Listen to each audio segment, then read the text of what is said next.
Your selfishness is the only limitation to your potential. Your selfishness is the only limitation to what you can achieve. You were born with unlimited capacity to do whatever you want to do, to have whatever you want to have, to be whoever you want to be, but only when you lose the selfishness, only when you begin to bring other people into the picture, because you might be willing to let yourself down. These days, it seems like people shirk responsibility. People don't want to be the leader. People don't want to be the person in charge. People don't want to be viewed as the person that's setting the example or setting the standard for everybody else. It's like people are scared of this responsibility of leadership. But the harsh reality is that we're all leaders. And it doesn't matter what position you play in society. It doesn't matter what position you play in your company or your team. It doesn't matter if you want to be a leader or not. It doesn't matter who you are, where you come from, or your socioeconomic status. You are a leader whether you want to be or not. When I was 17 or 18 years old, I was a gymnast and I used to coach at this gymnastics camp out in the middle of nowhere in Tennessee. And we had this one little girl who was 8 years old when she went to camp. And she was the most innocent, just beautiful soul that you've ever met. And she had the best week of her life. And the office gets a call from her mother. She said, I'm on my way there to pick her up. She said her father, my husband, just got in a car accident and passed away. And we were all completely shocked. And the little girl had no idea, and we were just sitting there waiting for her mother to arrive. She had to drive 8 hours from across the country. The entire time we're just waiting. This 8-year-old little girl's life is about to change forever. And I was instantly hit with this burning question in my heart. And I said, I wonder if that little girl watched me do anything this week that might help her even 1% get through what she's about to go through.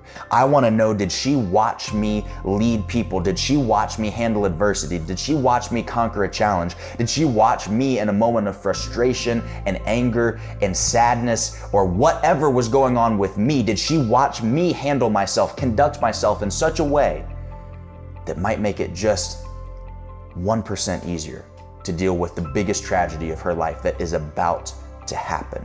Somebody's looking to you as an example. And it might be completely subconscious. It might be somebody you've never even met. It might be somebody at the gym that you go to every single day and they watch how you do those sets and they watch how you handle it when it gets difficult. It might be somebody at work. It might be one of your employees or your coworkers, but somebody watches the way that you react under stress, under pressure, under adversity and opposition, and they're looking to you to set the example.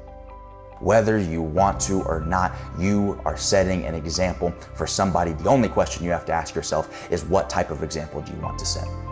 You can try and shirk off this responsibility of being a leader, or since it's gonna happen anyway, since you're gonna be a leader anyway, you can embrace that responsibility. You can embody that responsibility. You can take on that responsibility willingly and openly, and you can treat it as an obligation, because once you do, you will be able to outcompete anybody else. Because until you begin to view leadership as your responsibility, as your obligation that you are expected to execute with excellence, you can't compete with somebody like me. You can't compete with somebody that was born, that was built, that was put on this earth to help people. I was put here to make an impact. I was put here to help others. I was put here to lead.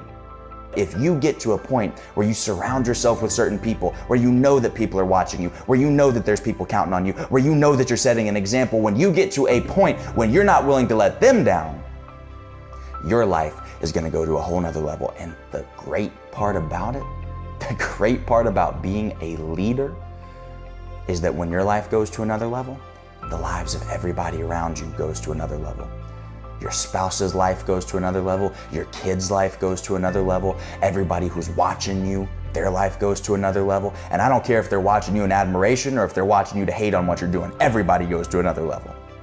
That's the beauty about being a leader. But here's the challenge. You gotta lead me before you can lead we.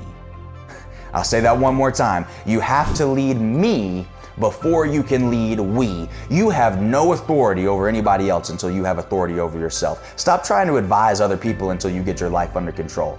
That's why I'm telling you it starts with you. It starts with the example that you set. It starts with the way that you conduct yourself, the way that you carry yourself, the way that you handle adversity, the way that you handle hard times and opposition. That's the measure by which you should judge yourself. Now, everybody can do it, but not everybody will do it. But here's the formula. I promise you, this formula will take you as far as you want to go if you would just implement it and execute it. It's 3 steps. Number 1, vision. Number 2, values. Number 3, volume. Vision. What do I mean by vision? If you go to your car right now, like literally right now, go to your car, sit down, and open up your GPS. It will give you an exact coordinate of where you are right now. It'll give you an exact position. It'll tell you latitude and longitude. It'll tell you within a couple of feet where you are on the planet. But here's the challenge: until you give it a destination, it's useless. All of those satellites that are up in the air triangulating your position and all the math and science, and it's beaming this information back down to the earth, it's all completely and utterly useless until you give it a specific destination, an exact address of where you want to go. Until it has that, it can't create a path for you.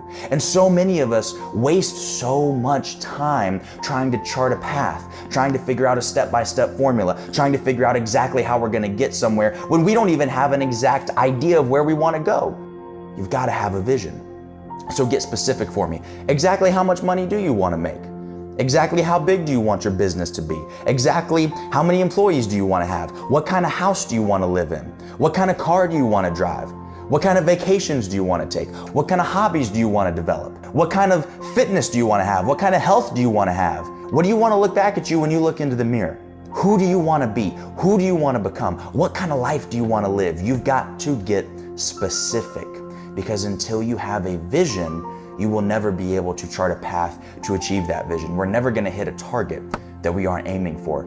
Now, once you've got the vision, we need to start reverse engineering this with our values. And we have to ask ourselves the question, now that we have this vision, who must I become to achieve that vision?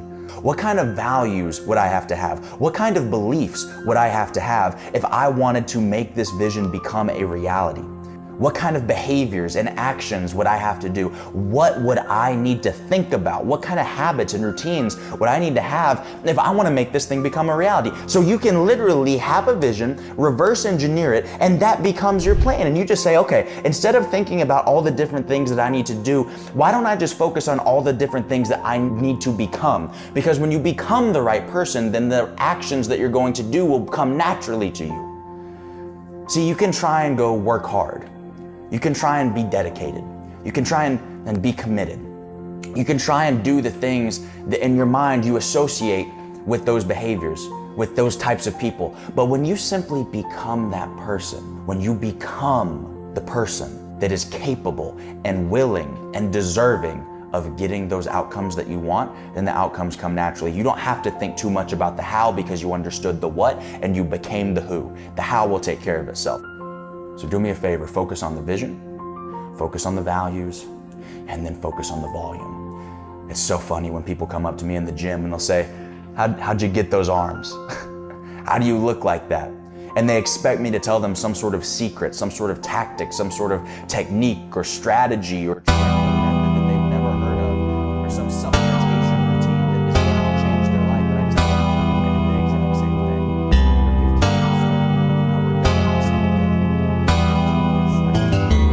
straight. I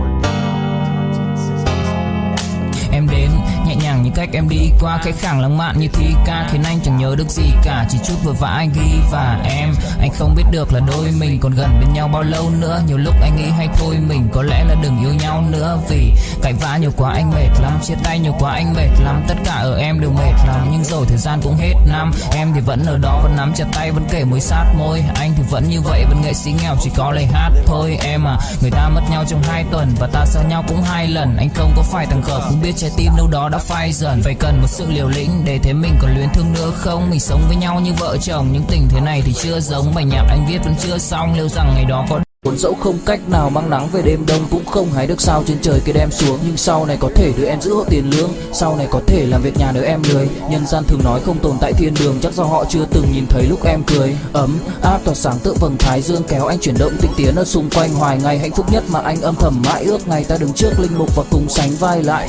Thêm lần nữa tuyên bố nhé, em về khuyên bố mẹ kén rể đi anh đến tuyển ngay. Dù ít tin tưởng vào duyên số, nhưng nếu em cho số đảm bảo mình nên duyên đấy. Từ khi gặp em Google hết tác dụng, bởi em là tất cả những gì anh cần tìm, giống một kho báu để ngăn người khác đụng tới. Đối đầu thế giới anh cũng sẵn sàng cân tim, ghét phải lặng im coi em như cô bạn. Nỗi nhớ đong đầy bao giờ mới khô cạn, khoảnh khắc bên nhau thời gian như ngừng trôi, vì em sở hữu sự hấp dẫn vô hạn. Yêu đơn phương cảm giác khó đọc tên, mọi thứ mù mịt giống như đứng trước bão. Mãi hy vọng chờ đợi ngóng trông đến ngày nụ hôn đó sẽ một lần được trao. Hương thơm ngọt ngào vương trên mái tóc em, gây nghiện cực mạnh anh ngày đêm ước áo. Quỳnh là loài hoa đẹp nhất trong bóng đêm, cuộc đời này u tối đang cần em bước vào.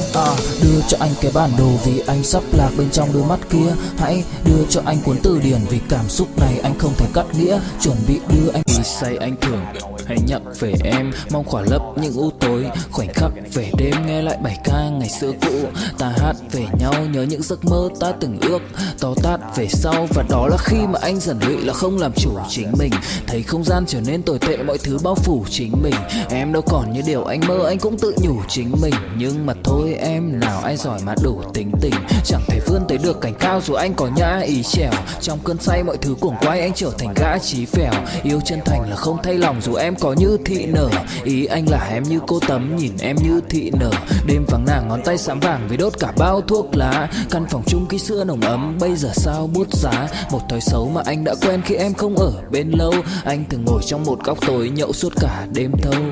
Em mang con tim anh đi đâu, khiến anh mù quáng vẫn cố sáng mỗi khi đau. Em mang con tim anh đi đâu, điều gì choáng váng để xứng đáng ướt mi nhau.